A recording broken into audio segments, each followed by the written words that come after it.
¿Qué onda, mis mamíferos? ¿Cómo están? Espero que estén muy bien. En este video vamos a hablar de Roberto Adrián Martínez Osuna. Se llama Osuna. O más conocido como Roberto Martínez o el Chavo del podcast. Roberto MTZ cuenta con más de 11 millones de seguidores en total en todas sus redes sociales. Y con su canal de YouTube lleva actualmente más de 10 años en la plataforma.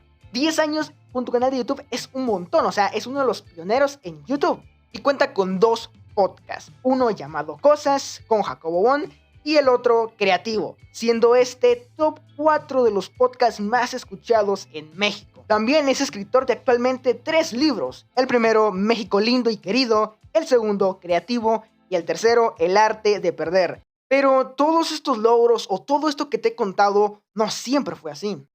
Como te dije, Roberto lleva más de 10 años haciendo contenido. Comenzó haciendo videos random y luego pasó a unos monólogos de vida y de política. Y de la mano, su podcast Creativo. Y el 17 de enero subió su primer capítulo del podcast Creativo, junto a Samuel Pemat. Y pasaron los años, él siguió con su podcast, pero en la pandemia cambiaría todo. Roberto Martínez en la pandemia comenzaría a subir sus clips de su podcast a Facebook. Y en Facebook comenzaría el boom de Roberto Martínez, ya que estos clips se hicieron muy viral a lo largo de la plataforma de Facebook. Y aquí es donde comenzaría el éxito del podcast Creativo. Y también Roberto Martínez fue uno de los pioneros, o fue uno de los que impulsó el formato podcast que se hiciera muy popular. Y todos, incluyéndome, iniciamos nuestro propio podcast gracias al contenido de Roberto Martínez. Por cierto, si quieres escuchar mi podcast Dakarcast, te lo dejo en la descripción. Nos puedes encontrar en todas las plataformas de podcast. Si te encantan los podcasts, te invito a que escuches el mío, Dakarcast, link en la descripción. Personalmente, Roberto Martínez me parece un tipo muy inteligente y muy trabajador, ya que en varios de sus podcasts ha dicho de que él, para empezar un proyecto, siempre él hace todo y luego delega el trabajo. Pero él, antes de que el formato podcast fuera popular, él ya lo hacía.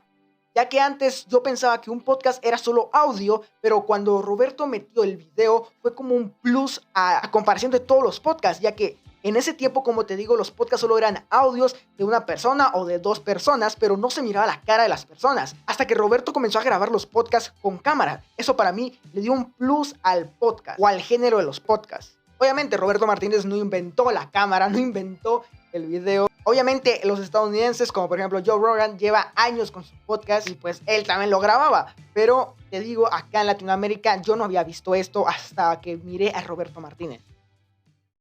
Roberto es el claro ejemplo de la perseverancia y de lo apasionado que tenés que estar por crear contenido. Y como dice el dicho, el que persevera, alcanza. Y Roberto logró ser uno de los podcasts más influyentes a nivel mundial, teniendo invitados como Santa Fe Clan, Franco Escamilla, Just Stop, Facundo, Jordi Rosado, Luisito Comunica, Roberto Palazuelos, Residente, Alemán, Wherever Tomorrow, Al Capone, Rosalía, Asesino, Darius.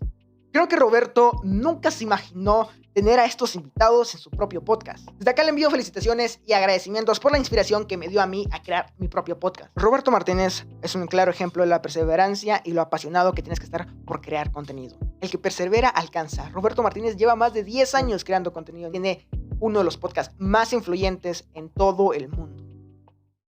Si te gustó este video, no olvides darle like y seguirme en mi canal de Twitch, te lo dejo en la descripción. Te dejo un gran video en la pantalla, no te dejo otra cosa más que este video porque te lo recomiendo muchísimo. Suscríbete y activa la campanita y nos vemos en un siguiente video.